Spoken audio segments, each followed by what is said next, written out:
জিনিস আছে যেগুলো খুব নর্মাল, যেগুলো মানে সমস্ত ব্যবসায় কিছুটা কিছুটা মাল যে মানে আর হদিশ পাওয়া যাবে না বা খুঁজে পাওয়া যাবে না সেটা নর্মাল। তো সেই পরিমাণ যে শর্টেজটা হবে সেটাকে আমরা যদি বলি হ্যাঁ এটা নর্মাল শর্টেজ, তখন বই মানে কোশ্চেনে কিন্তু লেখা থাকবে যেটা it is declare as normal, এরকম ধরনের কথাটা কিন্তু লেখা থাকবে। যদি লেখা থাকে বলা থাকে যে নর্মাল, তবে এইটাকে নর্মাল লস ধরতে হবে। আর অ্যাবনর্মাল লস আর নর্মাল লস এই দুটো জিনিস আছে। এবার তাহলে প্রথমে অ্যাবনর্মাল লস দেখি, তারপরে নর্মাল লস দেখবো, তারপরে দুটো একসঙ্গে দেখবো। প্রথমে অ্যাবনর্মাল লসের ওই জায়গাটায় আসি। আচ্ছা, অঙ্কটা আর একবার প্রথমে করে দিই, মানে লিখি, তা নাহলে কি হচ্ছে একই ইয়ে তো অনেকক্ষণ আগে লিখেছি।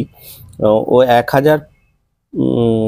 5,000 পিস পেন, গৌতম বিশ্বাস 5,000 পিস পেন পাঠিয়েছিল একটা রেট অফ 10 টাকা করে, তার মানে ছিল 50,000 টাকার মাল। পাঠিয়েছিল হচ্ছে শুভদীপকে। আচ্ছা, এই পর্যন্ত ছিল। শুভদীপকে বলা হয়েছিল তুমি 15 টাকা করে পার পেন বিক্রি করবা। এইবার অ্যাবনর্মাল লস মানে ট্রানজিটে নষ্ট হয়েছে সেরকম একটা গল্প।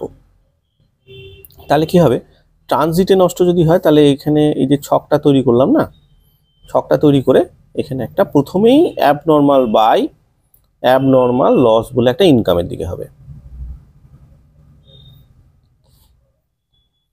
ক্রেডিট সাইডে হবে। ক্রেডিট মানে ইনকাম, ইনকামের সাইডে অ্যাবনর্মাল লস অ্যাকাউন্ট হবে।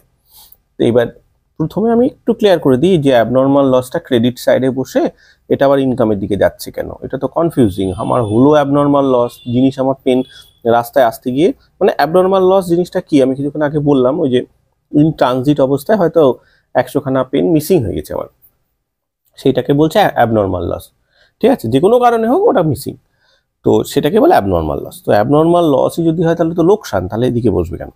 এইদিকে বসে তার কারণ হচ্ছে কি, অ্যাবনর্মাল লস মানে তো মানে ইন ট্রানজিট অবস্থাতেই ওটা লস হয়ে চলে গেল, তো যেটা তো কনসাইনমেন্টের মধ্যেই ঢুকলো না।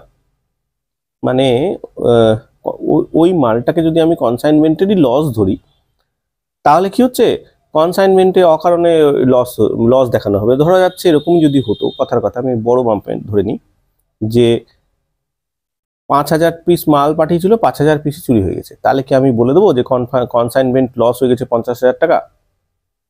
তো মানে লসটা তো হলো চুরি করার জন্য, কনসাইনমেন্ট করার জন্য তো চুরিটা হয় মানে লসটা হয়নি। তাই কনসাইনমেন্টের ঘাড়ে যদি যাতে অযথা দোষ না পড়ে যায়, তাই জন্য কি হয়, মানে লোকসানটাকে আবার বন্ধ করে রাখা হয়। এই লোকসানটা কিন্তু অ্যাকচুয়ালি আবার যখন আমরা main PL profit and loss অ্যাকাউন্টটা তৈরি করব, তখন কিন্তু অবনর্মাল লস ইন কনসাইনমেন্ট বলে আমরা কিন্তু আবার খরচের লোকসানের দিকে চার্জ করে দেবো। ঠিক আছে, কিন্তু আপাতত এটাকে এখানে ইনকামের দিকে দেওয়া হচ্ছে, কারণ আমি লসটাকে বন্ধ করছি। এটা আবার কনফিউশনের জায়গা। লস বন্ধ হচ্ছে কি করে? কারণ যখনই আমার অ্যাবনর্মাল লস হচ্ছে, ধরা যাক আমি 5,000 পিস মাল নিয়েছিলাম, তার মধ্যে 4,500 পিস মাল আমার চুরি হয়ে গেছে, তাহলে আমার এসে পৌঁছেছে কত, মাত্র 500টা পিস।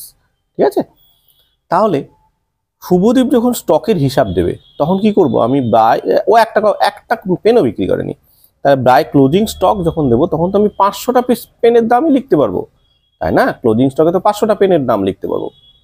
তাহলে কি দাঁড়াবে, এখানে তো পাঠিয়েছিলাম হচ্ছে তোমার 50,000 টাকার, ও 1 টাকাও বিক্রি করলো না, পড়ে থাকলো 500টা পেন, তাহলে কি হতো, এখানে একটা বিশাল লস তৈরি হতো না? 500টা পেনের দাম 5,000 টাকা, তার মানে 45,000 টাকা লস, তার মানে আলটিমেটলি তো সেই কনসাইনমেন্ট লসই করছি। কিন্তু আমি যদি এই অ্যাবনর্মাল পেনের দামটাই 45,000 টাকা এখানে বসাই, তাহলে কি হবে, তাহলে আমার এই লসটা আমার বন্ধ হলো। এখানে আমি কিন্তু এইটার মাধ্যম দিয়ে প্রফিট করছি না। আমি এইটা বোঝানোর জন্য এতক্ষণ ধরে বক বক বক বক করে গেলাম, যদিও আমি অত কিন্তু ভালো বুঝি না। আমি ওই যা আমাকে ওই এরা দেখিয়ে দিয়েছে 4-5 বছর ধরে, যা আমি দেখলাম তাতে এইটা আমার মাথা থেকে বেরিয়েছে। তা নাহলে আমি প্রথমে তো ভরাম করে খটকা পড়ে গেছিল যে কিরে ভাই এই কেস খারাপ, তারপরে বুঝেছি ব্যাপারটা, আমি যেরকম বুঝেছি এরকম বললাম। তো এবার গল্পটায় আসি, দেখা যাক এখান থেকে আমার 5,000 পিসের মধ্যে 500টা পিস চুরি গেছে, একদম পরিষ্কার লিখে দিলাম চুরি গিয়েছে। তাহলে আমি কি করব, চুরি গিয়েছে, বাকি তো সব কিছু এক। তাহলে এখানে 50,000 টাকা যেরকম দিয়েছিলাম to goods sent on consignment বলে যেটা কনসাইনমেন্ট বলে যেটা পাঠিয়েছিলাম সেটা 50,000 টাকা থাকবে। টু ব্যাংক অ্যাকাউন্টে আমি 1200 টাকা খরচ করেছিলাম সেটা থাকবে, ঠিক আছে। আর এইবার আমার এখানে তাহলে জিনিসটা ট্রানজিটেই তো আমার লসটা হয়ে গেছে, তার মানে আমার এই পর্যন্ত খরচ কিন্তু এই 1000 5000 পিস, তাই তো 5000 পিসের পেছনে কিন্তু আমার এই খরচটা অলরেডি হয়ে গিয়েছে। তাহলে এবার চুরি গেল আমার 500 খানা, তাহলে আমার 500 খানার দাম বের করব। এইটা তখন অ্যাবনর্মাল লস দিয়ে এখানে নোট 1 দিয়ে দিতে হবে। এইখানে নোট 1টা করে নিতে হবে, ওয়ার্কিংস বলে লিখতে হবে একদম অঙ্কের শেষে, দিয়ে নোট 1 বলে ভ্যালু অফ অ্যাবনর্মাল লস বলে লিখিয়ে দিলাম। আমি কি বার করছি, তারপরে আমি কি দাঁড়াবো, কস্ট অফ 5000 পেন, প্রথমে লিখলাম 50,000 টাকা, অ্যাড ডাইরেক্ট এক্সপেন্সেস কত করেছিলাম 1200 টাকা, 51,200 টাকা, ঠিক আছে। তাহলে total cost of 5000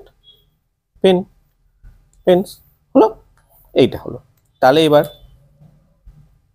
damage abnormal loss, value of abnormal loss হচ্ছে কত, তাহলে থাকবে, আমি ওখানে 500টা পিস নষ্ট হয়েছে, তাহলে এই যে 51,200 টাকাটা তো হচ্ছে আমার 5000-এর জন্য, তাহলে 51,200 বাই 5000 গুণিত 500, এই করলে আমার অ্যাবনর্মাল লসের ভ্যালুটা বেরিয়ে আসবে। এই 500কে যদি আমি এখান থেকে কাটি তাহলে থাকবে কত 10, এই শূন্য কাটলে তাহলে হলো 5120 টাকা। এই 5120 টাকা প্রথমেই আমি এখানে 5120 টাকা অ্যাবনর্মাল লস বলে বসিয়ে দেবো। বাকি যে অঙ্কগুলোর গল্পগুলো থাকবে ও ওখানে কি করবে, এই 63,000 টাকার বাই শুভদীপ অ্যাকাউন্ট হবে,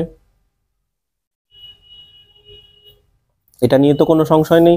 500টা পিস এখানে চলে গেছিলো, চুরি হয়ে গেছিলো, মানে এবার ক্লোজিং স্টকের ভ্যালুটা কিন্তু আর তাহলে আমার ইয়েতে থাকলো না, ক্লোজিং স্টকের ভ্যালুটা তখন কিন্তু আর 800 পিস থাকলো না, 500 পিস চুরি হয়ে গেছে, বাই স্টক অন কনসাইনমেন্ট তখন হয়ে যাবে 300 পিসেস। তাহলে এবার 300 পিসেস আবার নোট 2 তৈরি করতে হবে, নোট 2টা এখানে তৈরি করতে হবে, আর কি করা যাবে, 300 পিসের দাম কত হবে সেটা বার করতে হবে। এইখানে আর একটা জিনিস করে নিই, এখানে টু শুভদীপ, এইখানে দেখা যাচ্ছে দীপ অ্যাকাউন্ট, শুভদীপ অ্যাকাউন্ট ওই যে ফ্রেট খরচ করেছিল, আর কি কি খরচ করেছিল, প্রথমে 300 টাকা, তারপরে হচ্ছে ইন্স্যুরেন্সের 700 টাকা, গোডাউন রেন্টে 1200 টাকা, টোটাল 2200 টাকা খরচ করেছিল, ঠিক আছে। ওর কমিশন ছিল 6,300 টাকা, এটাও কিন্তু সেম থাকলো।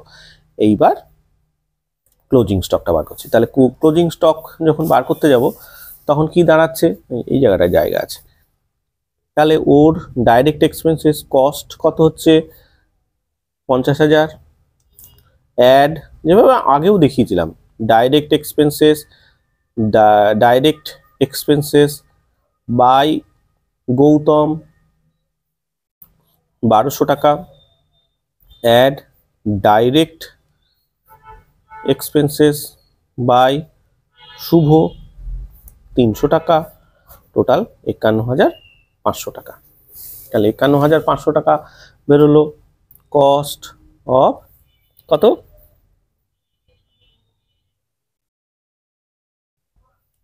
কস্ট অফ পুরো পেন 5,000 পেন্স, 5,000 পেন, এটা বেরোলো। লেস করতে হবে কি, এই যে অ্যাবনর্মাল লস যেটা আমি বের করলাম, এই যে 500 পিস সে দামটা বের করলাম 500 পিসেস, এই যে এইখানে যে দাম খরচটা আমি বার করলাম সেই খরচটা হচ্ছে আমার এটা বাদ দিতে হবে, লেস, এখানে আমি আবার নিয়ে আসি লেস 500 পিসেস অ্যাবনর্মাল লস, দাম কত বের করেছিলাম 5,120 টাকা, ঠিক আছে, তাহলে 80 টাকা, 300 টাকা, আর এখানে 6 আর 5 11, না 5 আর 6 11, 4, তাহলে 46,380 টাকা দাঁড়ালো। কটার দাম? না 4,500 পিসের দাম এইটা দাঁড়ালো। এবার আমাকে 300টার দাম বার করতে হবে। তাহলে কি করতে হবে? Cost of 300 pieces of pen. তাহলে কত হবে? 46,380 গুণিত 300 বাই আমার এখানে হবে 4,500। এইটা করলে যেটা আসবে, ক্যালকুলেটর থাকবে, ক্যালকুলেটর ফেলে এটা দেখতে হবে। ক্যালকুলেটর ফেলে দেখলাম এটার দাম বেড়াচ্ছে 3,092 টাকা। ঠিক আছে, তাহলে এবার অঙ্কটার এইখানটায় ঘুরে আসি। অঙ্কটার এই জায়গাটায় ছিল, এই যে value of closing stock 300 pieces, ওই যে লিখেছিল এই যে 300 পিসেস, 300 পিসেসের দাম এখন